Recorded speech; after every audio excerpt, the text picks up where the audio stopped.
5,00,000 car, 6,00,000 car அப்படின்னு சொல்லிட்டு நீங்கள் நிறைய விளம்பரம் பார்த்துருப்பீங்க. அதை நம்பி ஒரு 5 lakhs எடுத்துக்கிட்டு நீங்கள் ஷோரூம் போனீங்க அப்படின்னா, இது பேஸ் மாடல் சார், இது மிட் வேரியண்ட், இது டாப் வேரியன்ட் சொல்லிட்டு உங்களுக்கு டாப் வேரியண்ட்டோட ரேட் வந்து கிட்டத்தட்ட ஒரு 8.5 lakhs வரைக்குமே இன்க்ரீஸ் பண்ணியிருப்பாங்க. ஸோ இது உங்களுக்கு வந்து பெரிய அப்செட்டாக இருக்கும். ஏன்னா ஒரு 5 lakhs இருந்தால் ஒரு கார் வாங்கலான்னு பார்த்தோம்னா இங்கே பேஸ் மாடல் தான் சொல்கிறாங்க, டாப் எண்ட் போனோம் அப்படின்னா இன்னொரு 3 லட்சம் அதிகமாகுது அப்படிங்கிற ஒரு கன்ஃபியூஷன் உங்களுக்கு வந்திருக்கும். சிலர் என்ன நினைக்கலாம் அப்படின்னா, சரி எக்ஸ்ட்ரா மணி போட்டு டாப் மாடல் வாங்கிடலாம் அப்படின்னு நினைக்கலாம், இல்லை மிட் வேரியண்ட் வாங்கலான்னு நினைக்கலாம்.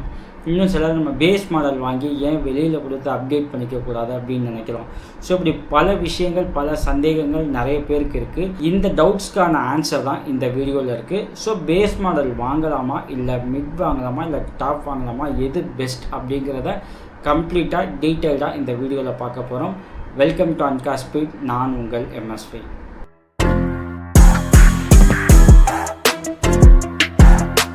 பொதுவாக வந்து கார்ஸை வந்து base model, mid model and top variant அப்படின்னு சொல்லிட்டு 3ஆக டிவைட் பண்ணுவாங்க. ஆனால் இன்னும் நிறைய கம்பெனிஸ் என்ன பண்ணுவாங்க, in between the base and mid, in between the mid and டாப்புக்கு 2-3 வேரியன்ட்ஸ் கொடுத்து கிட்டத்தட்ட ஒரு 20-25 வேரியன்ட்ஸ் கொடுக்குற கார் கம்பெனிஸ், கார் மாடல்ஸ் எல்லாமே நிறைய மார்க்கெட்டில் இருக்குது. நம்ம ஜென்ரலாக base, mid and top variants அப்படின்னு மட்டும் பார்க்கலாம். பொதுவாக ஒரு கம்பெனி அட்வர்டைஸ்மெண்ட்டில் அதோட பேஸ் மாடல் ப்ரைஸை தான் வந்து மென்ஷன் பண்ணுவாங்க. ஏன் அப்படின்னா அதோட ப்ரைஸ் ரொம்ப கம்மியாக இருக்கும். ஸோ ஆடியன்ஸை ஈஸியாக அட்ராக்ட் பண்ணும். இது வந்து ஒரு அட்வர்டைஸ்மெண்ட் ஸ்ட்ராட்டஜி அப்படின்னு சொல்லலாம். So companies maximum 5 lakhs 4 lakhs உங்களுக்கு. ஸோ அதை நம்பி நம்ம உள்ளே போகும்போது அந்த சேல்ஸ் பர்சன் வந்து இதை விட இன்னும் கொஞ்சம் அட்வான்டேஜ் ஃபீச்சர்ஸ் இருக்குது, இதை விட இன்னும் கொஞ்சம் ஃபீச்சர்ஸ் அதிகமாக இருக்குதுன்னு சொல்லிட்டு பேஸ் மாடல் அவங்க மூவ் பண்ணும்போது அதில் கன்வின்ஸ் ஆகிட்டீங்க அப்படின்னா நீங்கள் டாப் எண்ட் போவீங்க. ஆகலை அப்படின்னா ஒரு டிசப்பாயிண்ட்டோட நீங்கள் வெளியில் வர சுச்சுவேஷனுமே இருக்குது. இதுக்கு டிசப்பாயிண்ட் ஆகணும், நான் பேஸ் மாடல் வாங்கி அவுட் சைட் தி மார்க்கெட் வந்து நான் என்ன பண்ணிக்கிறேன் அப்படின்னா நான் வந்து அதை அப்கிரேட் பண்ணிக்கிறேன் அப்படின்னு கூட சிலர் நினைக்கலாம். தப்பு கிடையாது. ஆனால் அதுலேயுமே சில ப்ளஸ் அண்ட் மைனஸ் இருக்குது அப்படிங்கிற விஷயங்களையும் நீங்கள் அண்டர்ஸ்டாண்ட் பண்ணிக்கணும். இப்போ பேஸ் மாடல் வாங்குகிறோம் அப்படின்னா அதோட ப்ளஸ் பாயிண்ட்ஸ் என்ன அப்படின்னு நீங்கள் பார்க்கலாம். ஓகேங்களா? உங்களுக்கு வந்து பேஸ் மாடலோட ப்ரைஸ் வந்து டாப் எண்டை கம்பேர் பண்ணும்போது 2 to 3 lakhs கம்மியாக இருக்கும். அது ஒரு ப்ளஸ். ஸோ பேஸ் மாடலோட ப்ரைஸ் வந்து உங்களுக்கு வந்து ஆஃப் ரோடு ப்ரைஸே கம்மியாக இருக்கிறதால உங்களுக்கு ஆர்டிஓ சார்ஜ் கம்மியாகும், இன்சூரன்ஸ் ப்ரீமியம் உங்களுக்கு கம்மியாகும். இது இன்னொரு ப்ளஸ். தேர்ட் வந்து இப்போ வர காரில் எல்லாமே air bag, ABS and parking sensors எல்லாமே மேண்டட்டரியாக இருக்கிறதால எல்லாமே உங்களுக்கு பேஸ் மாடல்லையுமே இருக்கும். ஆனால் நீங்கள் நிறைய பார்த்தீங்க அப்படின்னா இன்ஃபர்டைன்மெண்ட் சிஸ்டம் அண்ட் சன்ரூஃப் சிஸ்டம்ட்டு நிறைய விஷயங்கள், சைல்ட் லாக் சிஸ்டம், இது எல்லாமே பேஸ் மாடலில் இருக்காது. அதை நீங்கள் செக் பண்ணி வாங்கணும் அப்படின்னா நீங்கள் மிட் வேரியண்ட்டோ இல்லை டாப் வேரியண்ட்டோ மூவ் ஆகிற ஒரு சுச்சுவேஷன் இருக்குது. இதெல்லாம் பேஸ் மாடலில் இருக்க மைனஸ். இப்போ இருக்க ரூல்ஸ் படி உங்களுக்கு air bags, ABS and parking sensors எல்லாமே உங்களுக்கு பேஸ் மாடல்லையுமே இருக்குது அப்படிங்கிறது ஒரு ப்ளஸ் பாயிண்ட். ஓகே, ப்ளஸ் பார்த்தாச்சு. பேஸ் மாடலில் வாங்குகிற மைனஸ் நம்ம பார்க்கணும்ல. பொதுவாக நீங்கள் பேஸ் மாடல் போனீங்க அப்படின்னா உங்களுக்கு பவர் விண்டோஸ் இருக்காது, சென்ட்ரல் லாக்கிங் சிஸ்டம் இருக்காது, மியூசிக் சிஸ்டம் இருக்காது. இதெல்லாம் பேஸ் மாடலில் இருக்க பிரச்சனை. இது முதல் மைனஸ். அண்ட் நீங்கள் டோர் பார்த்தீங்க அப்படின்னா ஒரு நார்மல் பிளாக் டோர்ஸ் இருக்கும், அலாய் வீல்ஸ் இருக்காது.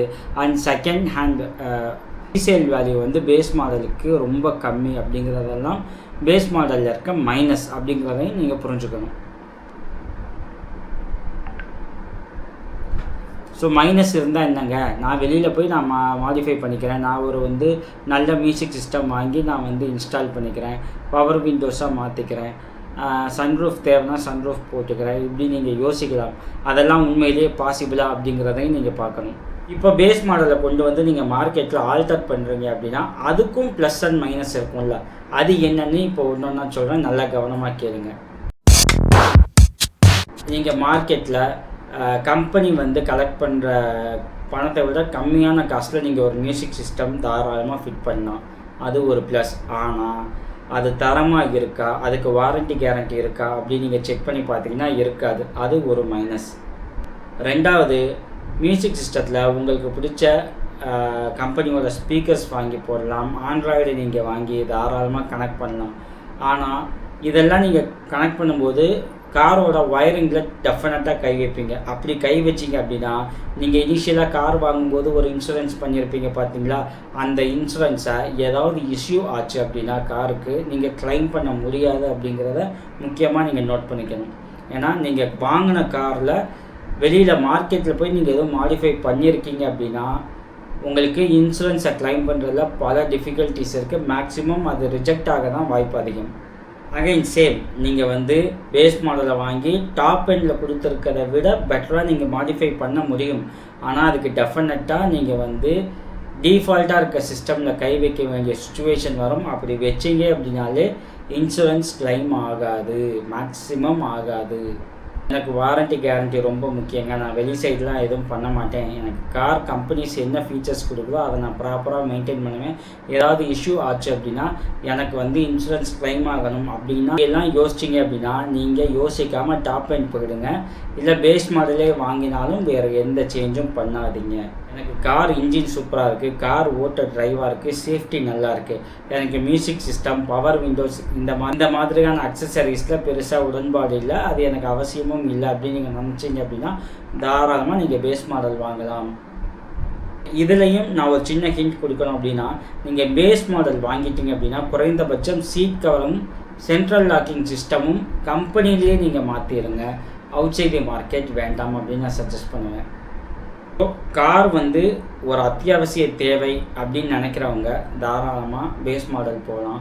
இது ஒரு ஆடம்பரம், நான் இன்னும் கொஞ்சம் கெத்தாக ஃபீல் பண்ணணும், நிறைய ஃபீச்சர்ஸ் என் காரில் இருக்கணும் அப்படின்னு நினச்சிங்க அப்படின்னா நீங்கள் பேஸ் மாடல் வாங்கி மார்க்கெட்டில் போய் அப்கிரேட் பண்ணுறதுக்கு பதிலாக டாப் எண்ட் வாங்கிக்கிறது பெட்டர். ஏன்னா உங்களுக்கு இன்சூரன்ஸ் கிளைம் ஆகுறதுல எந்த இஷ்யூஸும் வரக்கூடாதுல்ல. ஸோ நீங்கள் பேஸ் மாடல் வாங்கினாலும் சரி, டாப் எண்ட் வாங்கினாலும் சரி, உங்களுக்கு டிரைவிங்கில் உங்களுக்கு காரோட சேஃப்டி அண்ட் இன்ஜினில் எந்த சேஞ்சஸும் கிடையாது. ஆனால் உங்களுக்கு வீல் சேஞ்சஸ் இருக்குது. அலாய் வீல்ஸ்க்கு பதிலாக ஸ்டீல் வீல் இருக்கும் பேஸ் மாடலில். உங்களுக்கு சைஸ் இன்ச்சஸ் மோஸ்ட்லி எல்லாமே இருக்கும். ஒரு சில கார்ஸ் சைஸ் இன்ச் கம்மி பண்ணுறாங்க, சிலர் காஸ்ட் கட்டிங் அப்படிங்கிறதுல ஸ்டெப்னிலாம் கட் பண்ணுறாங்க. ஓகேங்களா, அந்த வீல் சேஞ்ச் இருக்கிறதால உங்களுக்கு டிரைவிங்கில் டிஃப்ரென்ஸை நீங்கள் டெஃபினட்டாக ஃபீல் பண்ணுவீங்க. ஏன்னா அலாய் வீல்ஸ் இருக்குது, இதில் ஸ்டீல் வீல் அப்படின்போது உங்களுக்கு அந்த டிஃப்ரென்ஸ் தாராளமாக தெரியும். நல்லா அப்சர்வ் பண்ண தெரிஞ்சு அப்படின்னா உங்களுக்கு அந்த ஃபீலை புரிஞ்சுக்க முடியும். அதெல்லாம் ரைட்டுங்க, நான் பேஸ் மாடல் வாங்கிக்கிறேன், எனக்கு கொஞ்சம் காசு கம்மியாகும் வெளியில் பண்ணால், அப்படி நான் பேஸ் மாடல் வாங்கி அவுட் சைட் தி மார்க்கெட் நான் அதை அப்கிரேட் பண்ணுறேன் அப்படின்னா எனக்கு இன்சூரன்ஸ் இஷ்யூஸ் ஆகக்கூடாது. அதுக்கு ஏதாச்சும் ஒரு வழி இருக்குது அப்படின்னு கேட்டிங்கன்னா ஒரு வழி இருக்குது. நீங்கள் பேஸ் மாடல் வாங்கி நீங்கள் வெளி மார்க்கெட்டில் நீங்கள் அதை அப்கிரேட் பண்ணுறீங்க அப்படின்னா முடிஞ்ச அளவுக்கு ஒயரிங் எதையும் கட் பண்ணாமல் ப்ளக் அண்ட் ப்ளே மெத்தடில் நீங்கள் கனெக்ட் பண்ணுங்கள். ஏன்னா உங்களுக்கு டிஃபால்ட்டாக இருக்க கம்பெனி ஒயர்ஸ் எதுவுமே நம்ம கட் பண்ணியிருக்க மாட்டோம். ஸோ அதனால் உங்களுக்கு வாரண்ட்டி கிளைம் பண்ணுறதுல இருக்க ரிஸ்க்கு கொஞ்சம் குறையும். மோஸ்ட்லி அதை கம்பெனிஸ் அக்செப்ட் பண்ணிக்க ட்ரை பண்ணும். இன்னும் சில முக்கியமான அக்சசரிஸை நீங்கள் ஷோரூம்லேயே அவங்கள்ட்டையே வாங்கி அங்கேயே ஃபிட் பண்ணிட்டீங்க அப்படின்னா இன்னும் பெட்டர் அப்படின்னு நான் சொல்லுவேன். சிலர் சன்ரூஃபையே என்ன பண்ணுறாங்க, வெளியில் ஃபிட் பண்ணுறாங்க. இதை நான் சஜஸ்ட் பண்ணவே மாட்டேன். நம்ம ஊர் கிளைமேட்டுக்கு சன்ரூஃப் தேவையில்லை அப்படிங்கிறத ஃபஸ்ட்டு நான் தெளிவாக சொல்லிக்கிறேன். சன்ரூஃப் வச்ச கார் வாங்குனீங்க அப்படின்னா நீங்கள் அதை அவுட் சைடு மார்க்கெட் உட்காந்து கட் பண்ணி நீங்கள் சன்ரூஃப் நீங்கள் அப்கிரேட் பண்ணீங்க அப்படின்னா ஃபிட் பண்ணிங்க அப்படின்னா அது காரோட ஸ்டெபிலிட்டியையும் அட்டாக் பண்ணும். ஓகேங்களா, தப்போ தயவு செய்து செய்ய வேண்டாம். க்ரூஸ் கண்ட்ரோல் அண்ட் அடாஸை கூட வெளி மார்க்கெட்டில் பண்ணுறாங்க. அது சிலருக்கு அமையுது, சிலருக்கு அமைய மாட்டேங்குது. என்னை கேட்டிங்கன்னா அது முடிஞ்ச அளவுக்கு வெளி மார்க்கெட்டில் பண்ணுறதை அவாய்ட் பண்ணுங்கள். டேரெக்டாக ஷோரூமில் பண்ணிடுறது இன்னும் கொஞ்சம் பெட்டராக இருக்கும். அதில் வேல்யூ ஃபார் மணிக்கு எந்த வேரியன்ட் போகலாம் அப்படின்னா, உங்கள்கிட்ட பட்ஜெட் குறைவாக இருக்குது, எனக்கு இன்ஜின் ஸ்டெபிலிட்டி நல்லா இருந்தால் ஓகே அப்படின்னா நீங்கள் தாராளமாக பேஸ் மாடல் போங்க. எனக்கு பட்ஜெட் கொஞ்சம் இன்க்ரீஸ் ஆனாலும் பரவாயில்ல, எனக்கு வாரண்ட்டி கேரண்டியில் இஷ்யூஸ் வரக்கூடாது அப்படின்னா முக்கியமான திங்ஸ்லாம் ஷோரூம்லேயே அப்கிரேட் பண்ணிவிடுங்க. அது உங்களுக்கு இன்னும் கொஞ்சம் பெட்டர் ஐடியாவாக இருக்கும்.